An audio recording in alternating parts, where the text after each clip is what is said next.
What's up, everyone? This is Tatum. I'm back with another episode of F This Review, and tonight it's my pleasure to review the new album from Victoria Monet, Jaguar 2. This is my introduction to Victoria Monet. I've been hearing great things about this album, for one, and for two, I've been getting recommendations about it like sporadically throughout. So I was like, this has to be, what do they call it? This is a gotta be moment, you know what I mean? And my first thoughts on the album, listening to it, I think it's one of my favorite R&B albums this year. It's just so smooth. Like, the production is great, the songwriting is great. I do have my hiccups with it as well, but for the most part, I feel like it's perfect. I love the live instrumentation with it.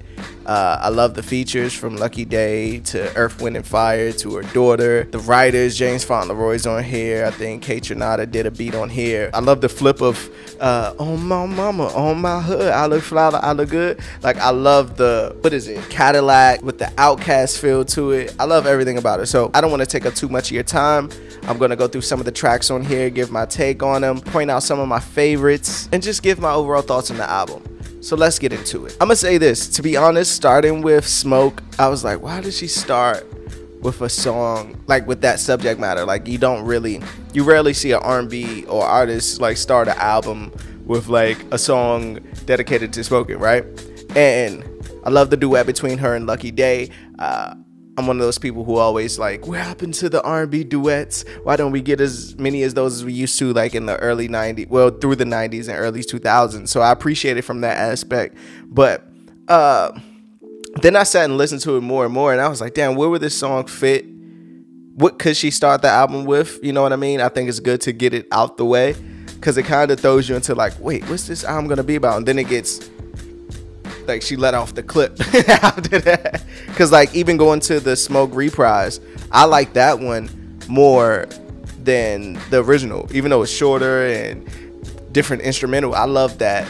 That vibe is more my vibe. So I appreciate that one a little bit more than the official one. I know that's going to be like, what? That doesn't even make sense. I love Party Girl on here. I love Alright, to have Kate Trinata on there. Another reason I want to go to one of her concerts is to hear Alright live too, with that Kate Trinata beat. Is just like infectious. Like, it's one thing I also loved about it. The album is filled with different sounds. So you'll get the Alright sound, you'll get Smoke, you'll get Hollywood, you'll get Goodbye, and it's like all these different textures of R&B. You got your turn up R&B, you got your soulful R&B, you got your classical R&B. Like, it's so many sounds that sounded that blend together perfectly. Whoever like track listed did a good job, besides Smoke being number one. To be truthfully honest with you, I think like the first half, from Smoke to Party Girls to Alright, even Cadillac, is just more like upbeat, more bravado to it. But my favorite aspect of this album lies after that, when it goes into how does it make you feel. That right there, oh, I want to go see her live. She's in LA, I think, next month. I want to go see her live just to hear that song live. Like, that one is just like smooth. Like, that, her vocals with that production was just like a perfect combination for me. One of the highlights on this album. I love that interpolation of on my mama, on my hood, I look fly, I look good. You can't really go wrong with Cadillac. A Pimp's Anthem reminds me of Outkast a bit. Like, even on the hook, it's just the horns, and it reminds me of Sporty O.D. Dopalicious. Like, just that southern feel, that southern playalistic feel to it. And just her popping her shit on there too. Like, you know, women can be pimps too. Like, that, I think that was also just production on that was just like stellar as well. I'm the One is great, one of my favorite. James Fauntleroy helping on Stop. You could hear his influence in the like, I could just hear him a bit in the verses, which is great. That song is amazing. To go into having a song with Hollywood, with Earth, Wind and Fire, and I was just looking at, because I'm a new fan now. So like, I went in to dig up what was like, just go into a store, listen to interviews, and I came across the Apple Music interview with Nadeska, and she spoke on that song. Writing that song before she had her kid, and just like working with Earth, Wind and Fire, who she got introduced to through her mom, I believe she said, or grandmother, something like that, or grandmother. and just having that reconnection, her having to coach like Earth, Wind and Fire in the studio, and how like as a fan it's like no, but you're Earth, Wind and Fire type shit. I thought that was really great, and they sounded great together. Like even the story of the sacrifices you have to make, missing certain things and just not being there certain times to chase the dream of, you know, of Hollywood, and you came to this town for a reason, to do music and to become this artist, and sometimes you don't think of all the sacrifices you have to make to be that.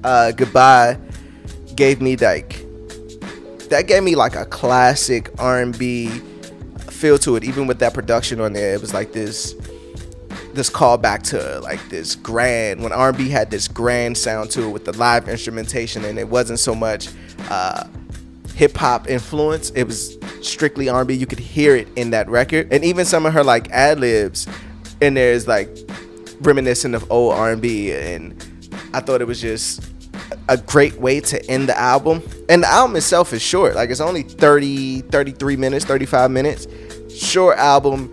I listened to it at the gym, I listened to it in the car, and I listened to it in my headphones, and it got better every time. She gained a new fan to me for sure. I'm gonna go back and listen to Jaguar 1.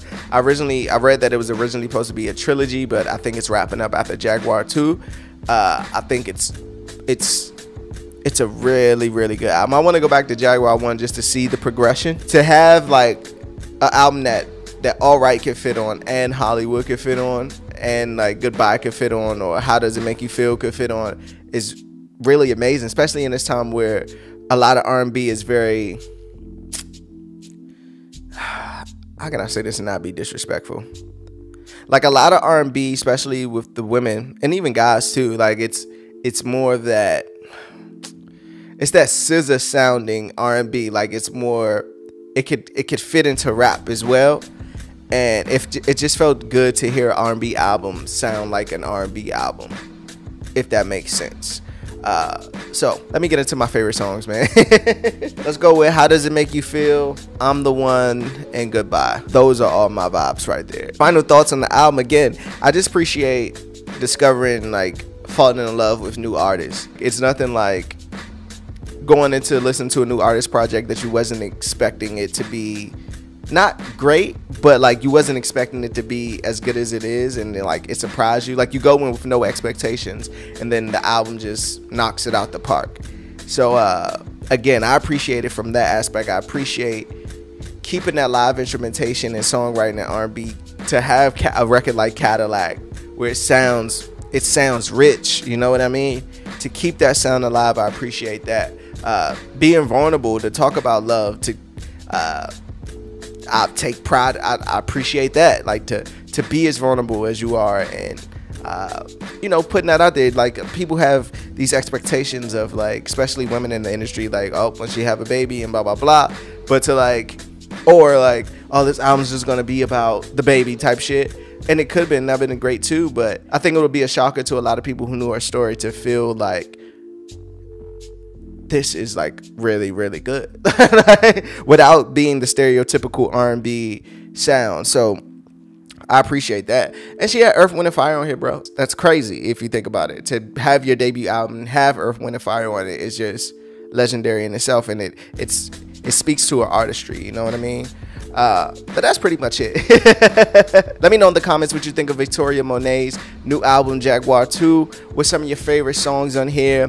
For the long time Victoria fans, I'm gonna go back and listen to Jaguar 1, but where do you think this one holds up compared to the first installment? Let me know in the comments. Don't forget to hit the like button, hit that subscribe button.